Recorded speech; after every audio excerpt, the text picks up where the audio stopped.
Once upon a time in Mushin, Lagos, there lived Amaka and Bola. Amaka and Bola were a picture of love forged through hardship. Back when Bola was unemployed, their one-room apartment in Mushin was more than a home, it was a sanctuary where they dreamt of better days. Amaka supported him tirelessly, taking on odd jobs and sacrificing her comfort to ensure they had food and a roof over their heads. Bola's parents, particularly Mama Bola, were supportive during those days, calling often to pray with them for divine intervention. When Bola finally got his break and started earning well, everything changed. He quickly rose to success, moving them from Mushin to a modest apartment in Ikeja, and then to a beautiful home in Lekki. Amaka thought they had finally found peace, but with every step forward, Mama Bola became colder and more distant. Bola's newfound success was both a blessing and a curse. Mama Bola began to sow seeds of discord, constantly telling her son he needed a woman of higher caliber. Bola, you've made it now. A man of your stature needs a proper woman, someone with her own car and career to match yours. Not this girl who barely contributes. Amaka, hurt but determined to keep the peace, tried to avoid confrontation. Bola, however, stood his ground. Mama, if you can't accept Amaka, then you're rejecting me too. She's been with me through the hardest times. I'll never abandon her. But Mama Bola wouldn't relent.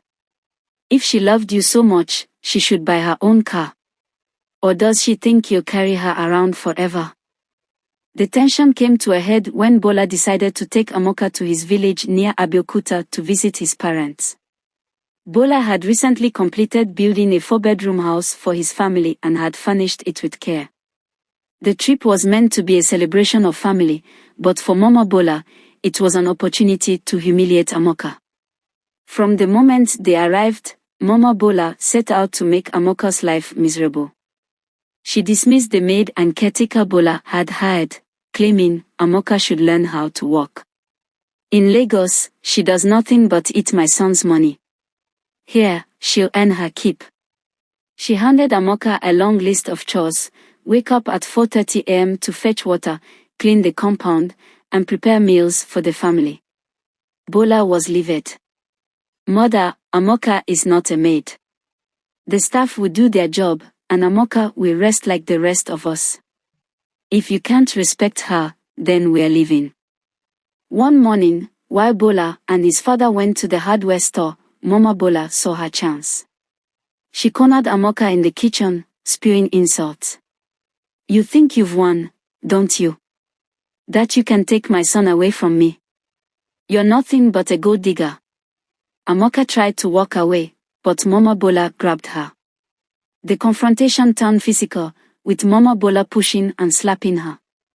Amaka struggled to get her phone to call Bola, but before she could, Mama Bola raised the pot as if to hit her.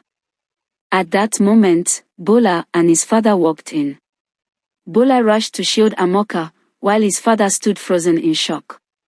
Mama Bola quickly changed her tone. She attacked me first. Bola, this is the woman you want to marry. She has no respect for her elders. But Bola wasn't fooled. Mama, I know Amaka. She would never lift a hand against you, no matter what. This is the last straw. Amaka and I are leaving now, we won't come back until you learn to respect her. As Bola packed their bags, Baba Bola approached him with a heavy heart. Son, I support you. Always prioritize the woman you love.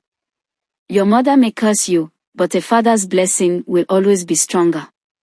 Sure enough, as Bola and Amaka prepared to leave, Mama Bola shouted after them.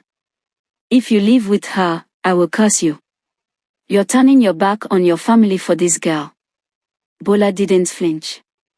Mama, if this is what family means to you, then so be it. I'll choose Amaka every time. Back in Lagos, the experience only strengthened Bola and Amaka's bond.